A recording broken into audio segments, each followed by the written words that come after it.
In this video, we're going to be taking a look at a problem Ron was having with his hype chain. And it's pretty straightforward, easy thing to fix, but we just have to understand how our slicer works a little bit. So the issue that he was having was with the white.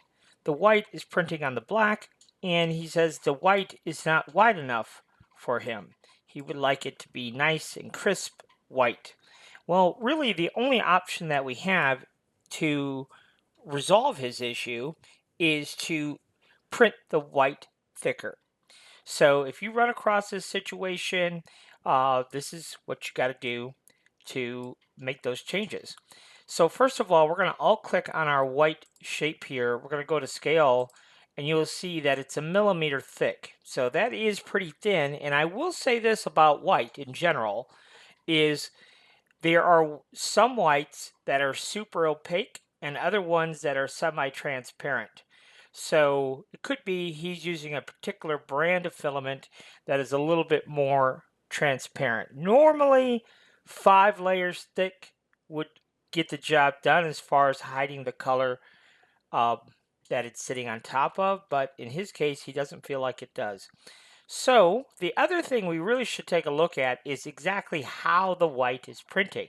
So let's go do that real quick. So we're going to take a look at that in the slicer. And the main thing that I want to see here, I pretty much already know, but I want to make sure that the white is printing solid, that there's no quote unquote infill.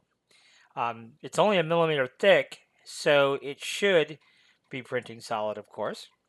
But that would be something to check into. All right, so let's take a look at how the white is printing here. So let's zoom in a little bit so we can see it a little bit better. So as the white's introduced, you see that it's completely solid. And then the next layer on top of that is also completely solid. And so on and so forth. So it is indeed printing solid, okay? So now we know that.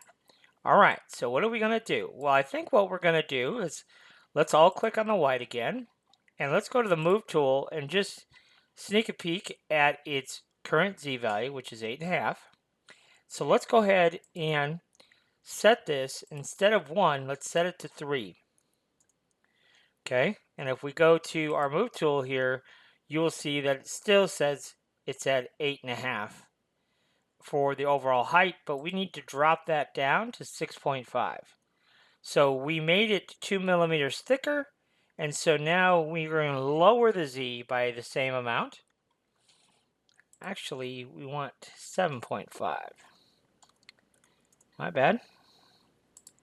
So ultimately, this is at the same height it always was in relationship to the black, but now you can see we have some additional layers inside this black that is also going to print white.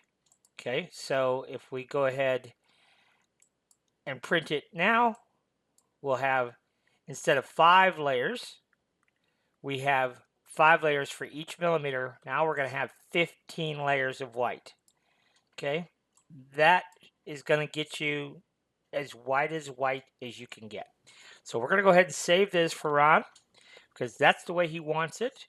So we'll shoot this back over to him. He'll print it out, and that should yield him a nice bright white.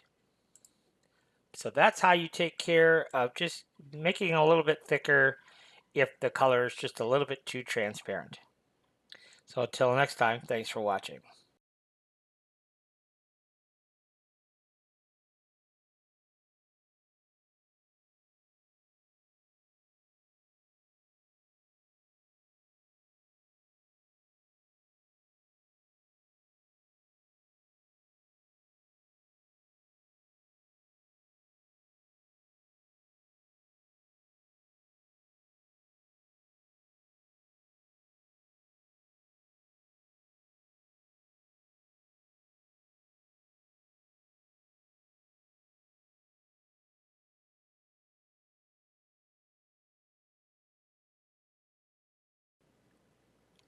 If you have any questions or need one-on-one training or some custom files made for you, this is my contact information, so feel free to reach out via email.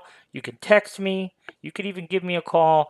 I'd be happy to answer questions or give you more details on the one-on-one training we offer, and as well as if you need custom files made until you are up to speed on how to make them yourself, feel free to reach out and we'd be happy to help you with that as well.